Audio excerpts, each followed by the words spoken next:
सभी भक्तों को जय श्री राधे कृष्ण। माघ मास के शुक्ल पक्ष में आने वाली एकादशी को जया एकादशी कहा जाता है। जया एकादशी का व्रत वर्ष 2024 में 20 फरवरी को यानी मंगलवार को रखा जाएगा।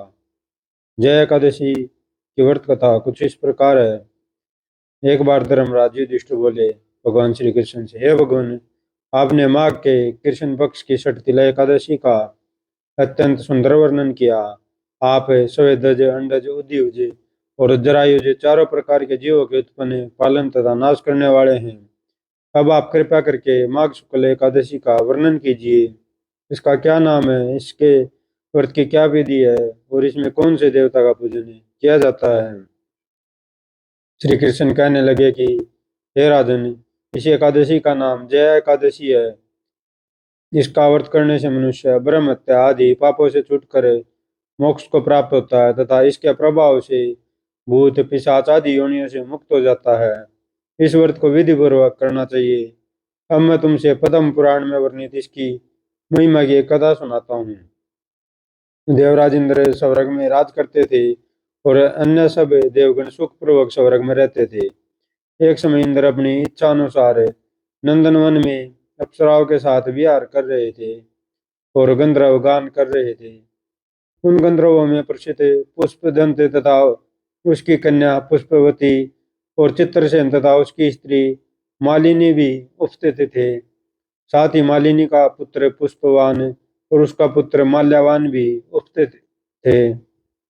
पुष्पवती गंधर्व माल्यावान को देखकर उसे पर मोहित हो गई और माल्यावान पर काम बाण चलाने लगी। उसने अपने रूप लावण्य और हाव भाव से माल्यावान को वश में कर लिया। हे राजन, वह पुष्पवती अत्यंत सुंदर थी। अब वे इंद्र को प्रसन्न करने के लिए गान करने लगे, परंतु परस्पर मोहित हो जाने के कारण उनका चित्त भ्रमित हो गया था। इनके ठीक प्रकार न गाने तथा स्वर ताल ठीक नहीं होने से इंद्र इनके प्रेम को समझ गया और उन्होंने इसमें अपना अपमान समझकर उनको शाप दे दिया। इंद्र ने कहा, हे मूर्खो, तुमने मेरी आज्ञा का उल्लंघन किया है, इसलिए तुम्हारा धिक्कार है। अब तुम दोनों स्त्री पुरुष के रूप में मृत्युलोक में जाकर पिशाच रूप धारण करो और अपने कर्म का फल भोगो। इंद्र का ऐसा शाप सुनकर वे अत्यंत दुखी हुए और हिमालय पर्वत पर दुख पूर्वक अपना जीवन व्यतीत करने लगे। उन्हें गंध रस तथा सप्रस आदि का कुछ भी ज्ञान नहीं था। वह उनको महान दुख मिल रहे थे। उन्हें एक क्षण के लिए भी निंद्रा नहीं आती थी। उस जगह अत्यंत शीत था, इससे उनके रोंगटे खड़े रहते और मारे शीत के दांत बजते रहते। एक दिन पिशाच ने अपनी स्त्री से कहा कि पिछले जन्म में हमने ऐसे कौन से पाप किए थे जिससे हमको यह दुखदाई पिशाचोनी प्राप्त हुई। इस पिशाचोनी से तो नरक के दुख सहना ही उत्तम है, अतः हमें अभी किसी प्रकार का पाप नहीं करना चाहिए। इस प्रकार विचार करते हुए वे अपने दिन व्यतीत कर रहे थे। देवयोग से तभी माघ मास में शुक्ल पक्ष की जया नामक एकादशी आई। उस दिन उन्होंने कुछ भी भोजन नहीं किया और ना कोई पाप कर्म ही किया, केवल फल फूल खाकर ही दिन व्यतीत किया। और सायंकाल के समय महान दुख से पीपल के वृक्ष के नीचे बैठ गए। उस समय सूर्य भगवान अस्त हो रहे थे। उस रात को अत्यंत ठंड थी। इस कारण में दोनों शीत के मारे अति दुखित होकर मृतक के समान आपस में चिपटे हुए पड़े रहे। उस रात्रि को उनको निंद्रा भी नहीं आई। हे राजन, जय एकादशी के उपवास और रात्रि के जागरण से दूसरे दिन प्रभात होते ही उनकी पिशाचोनी छूट गई। अत्यंत सुंदर गंधर्व और अप्सरा की देह धारण कर सुंदर वस्त्राभूषणों से अलंकृत होकर उन्होंने स्वर्गलोक को प्रस्थान किया।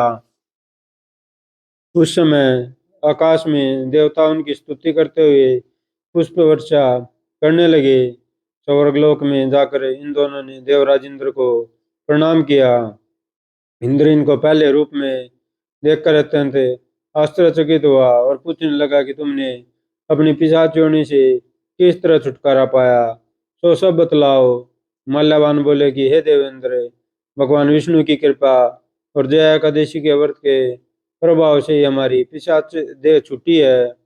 तब इंद्र बोले कि हे माल्यवान, भगवान की कृपा और एकादशी का व्रत करने से न केवल तुम्हारे पिशाचों छूट गई, वरन हम लोगों के भी वंदनीय हो गए, क्योंकि विष्णु और शिव के वक्त हम लोगों के वंदनीय हैं, अतः आप धन्य हैं। अब आप पुष्पवती के साथ जाकर विहार करो। श्री कृष्ण कहने लगे कि हे राजा युधिष्ठिर, इस जय एकादशी के व्रत से बुरी होनी छूट जाती है। जिस मनुष्य ने इसे एकादशी का व्रत किया है, उसने मानो सब यज्ञ जप दान आदि कर लिए। जो मनुष्य जय एकादशी का व्रत करते हैं, वे अवश्य ही 1000 वर्ष तक स्वर्ग में वास करते हैं। सभी भक्तों को जय जय श्री राधे।